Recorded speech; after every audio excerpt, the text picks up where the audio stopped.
किसान का कर्ज उतारने के लिए गणेश जी बने उसके घर नौकर।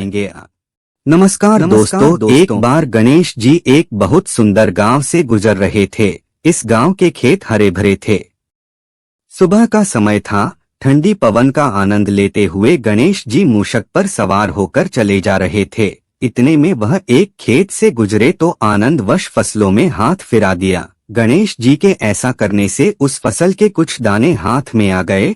अब गणेश जी को पछतावा हुआ कि उन्होंने तो चोरी कर ली। भले ही उन्होंने जानबूझकर नहीं चुराया, लेकिन अब फसल के दाने तो उनके हाथ में आ गए। गणेश जी ने गिने तो वह 12 थे। अब गणेश जी ने उस खेत के मालिक को खोजा और उन सेठ जी के यहाँ 12 साल की नौकरी पर लग गए। एक दिन सेठानी राख से हाथ धोने लगी तो गणेश जी ने सेठानी का हाथ पकड़कर मिट्टी से हाथ धुलवा दिया। सेठानी ने सेठ जी से शिकायत की और कहा कि देखो, नौकर ने मेरा हाथ पकड़ लिया। सेठ जी ने गणेश को बुलाकर पूछा कि तुमने सेठानी का हाथ क्यों पकड़ा। गणेश जी ने बोला कि मैंने तो बस ये कह रहा था कि राख से हाथ धोने से घर की लक्ष्मी नाराज होकर घर से चली जाती है और मिट्टी से हाथ धोने से आती है। सेठ जी ने सोचा कि गणेश ठीक कह रहा है। थोड़े दिनों बाद कुंभ का मेला आया। सेठ जी ने कहा, गणेश सेठानी को कुंभ के मेले में स्नान करा के ले आओ। सेठानी किनारे पर बैठकर नहा रही थी तो गणेश जी उनका हाथ पकड़कर आगे डुबकी लगवा लाए। घर आकर सेठानी ने सेठ से कहा कि गणेश ने तो मेरी इज्जत ही नहीं रखी और इतने सारे आदमियों के बीच में मुझे घसीटकर आगे पानी में ले गए।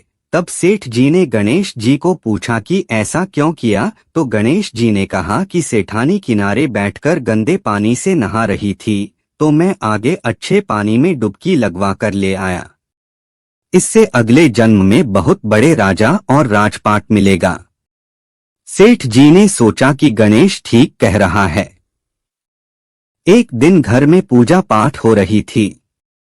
हवन हो रहा था। सेठ जी ने गणेश को कहा कि जाओ सेठानी को बुलाकर ले आओ। गणेश सेठानी को बुलाने गए तो सेठानी काली चुनरी ओढ़कर चलने लगी तो गणेश जी ने काली चुनरी फाड़ दी और कहा कि लाल चुनरी ओढ़ के चलो। सेठानी नाराज होकर सो गई। सेठ जी ने आकर पूछा क्या बात है, तो सेठ ने बोला कि गणेश ने मेरी चुनरी फाड़ दी।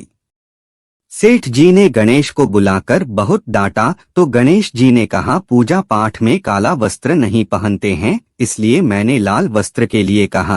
काला वस्त्र पहनने से कोई भी शुभ काम सफल नहीं होता है। फिर सेठ जी ने सोचा कि गणेश है तो समझदार। एक दिन सेठ जी पूजा करने लगे तो पंडित जी ने बोला कि वो गणेश जी की मूर्ति लाना भूल गया, अब क्या करें। तो गणेश जी ने बोला कि मेरे को ही मूर्ति बनाकर विराजमान कर लो, आपके सारे काम सफल हो जाएंगे। यह बात सुनकर सेठ जी को भी बहुत गुस्सा आया और वो बोले कि तुम तो अब तक सेठानी से ही मजाक करते थे, मेरे से भी करने लग गए। तो गणेश जी ने कहा, मैं मजाक नहीं कर रहा हूँ, मैं सच बात कह रहा हूँ। इतने में ही गणेश ने गणेश जी का रूप धारण कर लिया और सेठ और सेठानी ने ही गणेश जी की पूजा की। पूजा खत्म होते ही गणेश जी अंतर्धान हो गए। सेठ सेठानी को बहुत धोखा हुआ और उन्होंने कहा कि हमारे पास तो गणेश जी रहते थे और हमने उनसे इतना काम कराया। तो गणेश जी ने सपने में आकर सेठ जी को कहा कि आपके खेत में से मैंने 12 अनाज के दाने तोड़ लिए थे, उसी का दोष उतारने के लिए मैंने आपके यहाँ काम किया था।